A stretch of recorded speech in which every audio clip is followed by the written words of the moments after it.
کر کے کہیں. حضرت ابو کبشہ الانماری رضی اللہ تعالیٰ عنہ سے مروی ہے، میرے حضور نے ارشاد فرمایا اگر کوئی شخص کسی کو معاف کر دیتا ہے تو اس کی عزت کم نہیں ہوگی، میں محمد اللہ کی قسم اٹھاتا ہوں. دوسری بات میرے حضور نے فرمائی کہ جو شخص مانگنے لگ جاتا ہے، سوال کا دروازہ کھول لیتا ہے، اللہ اس کے لیے محتاجی کا دروازہ کھول دیتا ہے، اس کی کبھی کمی پوری نہیں ہوتی.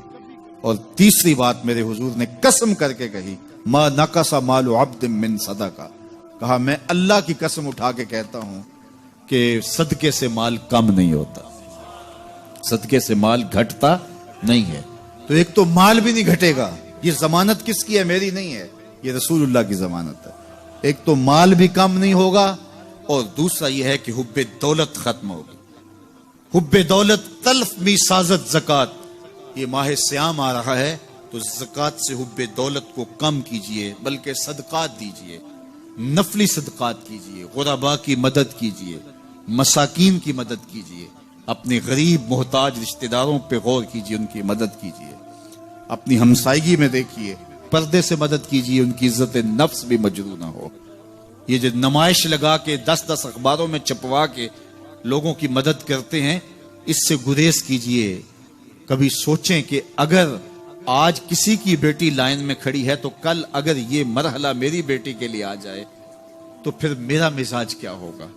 تو عزت نفس کا خیال رکھیے، لوگوں کی غربت کا تماشا نہ اڑائیے، اور لوگوں کی جو ہے وہ محتاجی کو اپنی تسکین کا ذریعہ نہ بنائیے. یہ تو اللہ نے تمہیں دیا اور انہیں نہیں دیا، اور وہ آزمائش کی گھڑی میں کھڑے ہیں، تم ان کے ساتھ کھڑے ہو جاؤ. تو لوگوں کی مدد کیجئے، دکھیوں کے کام آئیے، مساجد کی جو ہے وہ تعمیر کیجئے، مدارس دینیا کے ساتھ وابستہ رہیے، اور لوگوں کی فلاح کے لیے، بہتری کے لیے کام کیجئے. اللہ نے آپ کو دیا ہے، یہ مال یہاں رہ جانا ہے. میرے حضور نے فرمایا ابن آدم کہتا ہے میرا مال میرا مال. اس کا مال وہ ہے جو اس نے کھایا یا پہنا اور پرانا کر دیا یا آگے بھیج دیا، باقی اس کا نہیں ہے، وہ وارثوں کا ہے. مرتے ہی ورثہ بن جائے گا، مرتے ہی ترکہ بن جائے گا. کفن بھی میلا نہیں ہونے دیں گے کہ بعض اولادیں تو بانٹ لیتی ہیں. اللہ اکبر. وہ گھر جو ان کے لیے بنایا تھا، ایک رات بھی تجھے اس گھر میں رکھنے کے لیے تیار نہیں ہوں گے. آج تیرا نام چھن گیا. آج کوئی یہ نہیں کہتا کہ پیچھے اس امام کے اور حاضر اس چودھری صاحب کے، حاضر اس میت کے. آج تو ڈیڈ باڈی بن گیا، آج تو میت بن گیا. آج خان صاحب، ملک صاحب، چودھری صاحب، پیر صاحب، مفتی صاحب، تیرے سارے ٹائٹل چھین لیے گئے.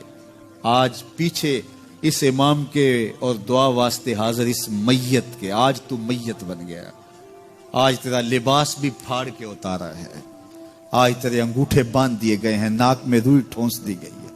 آج تو غسال کے رحم و کرم پہ ہیں، وہ تجھے ادھر الٹ دے یا ادھر پلٹ دے. اب تیرے پاس کوئی اختیار ہی باقی نہیں رہا. میاں صاحب بولے جاندی واری ڈرونا بنےو تے ہاتھ نہ لاندے ڈرتے. آج اولاد بھی دور ہے، پوتے اور پوتیاں بھی ڈرتی ہیں. جاندی واری ڈرونا بنےو تے ہاتھ نہ لاندے ڈر دے، جنہ لئی تو پاپ کمائے اج کتھے نہیں تیرے کر دے. آج سارے چلے گئے، تو آج اپنے ہاتھ سے اپنی زندگی کو سنوارنے کے عمل کی طرف بڑھیں اور راہ خدا میں خرچ کریں، دکھیوں، مجبوروں اور لاچاروں کے کام آئیں. اللہ آپ کی مدد کرے گا اور حب دنیا کم ہوگی. اللہ تعالیٰ جل شانہ نے سورہ عادیات میں پہلی 5 آیات میں قسمیں کی، پھر 3 آیات میں جو ہے وہ حضرت انسان کی وہ کمیاں، کوتاہیاں جن کی بنیاد پر باقی گناہ سرزد ہوتے ہیں ان کو بیان کیا، اور اس کے بعد پھر علاج بھی قرآن نے بتایا، اور کس قدر اس کو چوٹ لگائی. افلا یعلم اذا بعثر ما فی القبور وحصل ما فی الصدور ان ربهم بهم یومئذ لخبیر. افلا یعلم اذا بعثر ما فی القبور. اے اکڑ کے چلنے والے، اے ناشکر انسان، اے دولت کے پجاری، وہ وقت یاد کر جب تو قبر سے اٹھایا جائے گا. اس وقت کفن بھی چھین لیا جائے گا. اب سب کو چھین لیا گیا، دولت، بینک بیلنس، تیری جائیدادیں، پلازے، گاڑیاں، گھر، کوٹھیاں، بنگلے، سب کچھ یہیں رہ گیا. صرف ایک چادر کفن کی لے کے جا رہا ہے. لیکن جب قبر سے اٹھایا جائے گا یہ کفن کی چادر بھی رہ جائے گی. برہنہ اٹھایا جائے گا۔ اللہ اکبر، نہ پاؤں میں جوتے، نہ سر پہ پگڑی، نہ بدن پہ کپڑا، برہنہ اٹھایا جائے گا۔ سیدہ عائشہ رضی اللہ تعالیٰ عنہ نے سنا تو کانپنے لگی، عرض کی حضور قبر سے برہنہ اٹھائے جائیں گے تو ایک دوسرے سے حیا نہیں آئے گی؟ فرمایا عائشہ معاملہ اس سے بھی آگے ہے، کسی کو ہوش ہوگی تو حیا آئے گی، ہوش اڑے ہوئے ہوں گے، خوف قیامت طاری ہوگا، قبروں سے یوں لوگ اٹھائے جائیں گے۔ افلا یعلم اذا بوسر ما فی القبور، اب بوسرا کا جو مفہوم ہے، جو ترجمہ اور معنی ہے وہ تو رہے، بوسرا کا جو صوتی آہنگ ہے، جب بولتے ہوئے ایک جھٹکا لگتا ہے تو قبروں سے اٹھتے ہوئے لوگوں کی کیفیت معلوم کرنے کے لیے بوسرا کا صوتی آہنگ ہی کافی ہے۔ افلا یعلم اذا بوسر ما فی القبور وحصل ما فی الصدور، حصلہ کے اوپر جو تشدید ہے، یہ معنی کو کتنی خوبصورتی کے ساتھ ایک مجسم پیکر میں سامنے لا رہی ہے۔ اللہ فرماتا پھر وہ وقت آئے گا جو سینے میں ہوگا وہ تشت ازبام ہو جائے گا۔ آج آپ مجھے نیک سمجھتے ہیں، میں آپ کو اچھا سمجھتا ہوں، لیکن میرے سینے کے اندر کیا چل رہا ہے یہ آپ کو نہیں پتا۔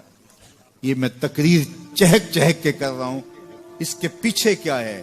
میں آپ کے دل اپنی جانب موڑنا چاہتا ہوں، آپ کی جیبیں خالی کرنا چاہتا ہوں، یا میں آپ کے سامنے پاک اور ستھرا اور بڑا جو ہے وہ نیکوکار بننا چاہتا ہوں، یا میرا مقصد رضائے الہی ہے؟ یہ مجھے پتہ ہے، آپ کو نہیں پتہ۔